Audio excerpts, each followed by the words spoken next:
ઈશા શુક્લના આપ સૌને વંદે માતરમ. ઉત્તરમ યત્ સમુદ્રસ્ય હિમાદ્રેશ્ચૈવ દક્ષિણમ વર્ષતદ્ ભારતમ નામ ભારતી યત્ર સંતતિ. ભારતની આ પવિત્ર ભૂમિ પર જન્મ લેનાર આપણે સૌ ભારતીય સદભાગ્યશાળી છીએ. કારણ કે આ ભૂમિ મુનિઓની, તપસ્વીઓની ભૂમિ છે. શ્રી રામ, શ્રી કૃષ્ણ, બુદ્ધ, મહાવીર તથા સરદારની જનની છે. આ પવિત્ર વસુંધરા પર શ્રેષ્ઠ ચરિત્રના હજારો મહાપુરુષો તથા મહાનારીઓએ જન્મ લઈ માત્ર ભારત જ નહીં પરંતુ સમગ્ર વિશ્વને સત્ય, પ્રેમ તથા કરુણાનો સંદેશ આપ્યો છે. અને તેથી જ આપણને સૌને પવિત્ર ભૂમિ ભારત પર અનુપમ સ્નેહ છે. દેશભક્તિના ઉમદા તથા અદ્વિતીય ઉદાહરણ એટલે મુનિ દધીચીનો દેહ ત્યાગ, ભામાશાનો ધન ત્યાગ, આદિ શંકરાચાર્યજીનો ગૃહ ત્યાગ, સરદારનો સત્તા ત્યાગ અને વીર ભગતસિંહનો જીવન ત્યાગ.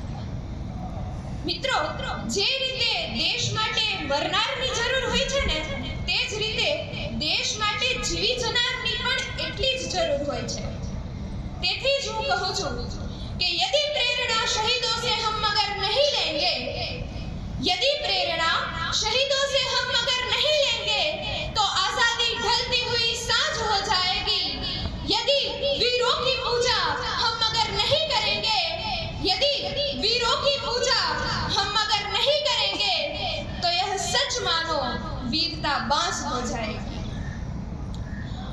આપણા પૂર્વ વડાપ્રધાન સ્વર્ગીય આદરણીય શ્રી અટલ બિહારી વાજપેયીજીની મારી પ્રિય કાવ્ય પંક્તિઓ રજૂ કરવાનું મને મન થાય कि यह देश कोई सामान्य भूमि का टुकड़ा नहीं है, यह देश कोई सामान्य भूमि का टुकड़ा नहीं है, यह तो जीता जागता विशाल राष्ट्र पुरुष है.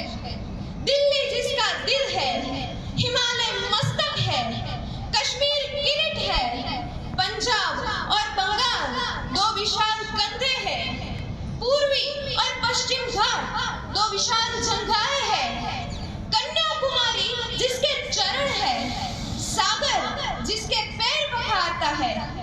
यह चंदन की भूमि है, अभिनंदन की भूमि है, यह तर्पण की भूमि है, यह अर्पण की भूमि है.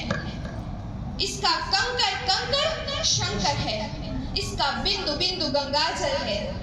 हम जिएंगे तो इसके लिए, हम मरेंगे तो इसके लिए, और मरने के बाद भी गंगा जल में बहती हुई हमारी अस्थियों से एक ही आवाज आएगी, भारत माता की जय.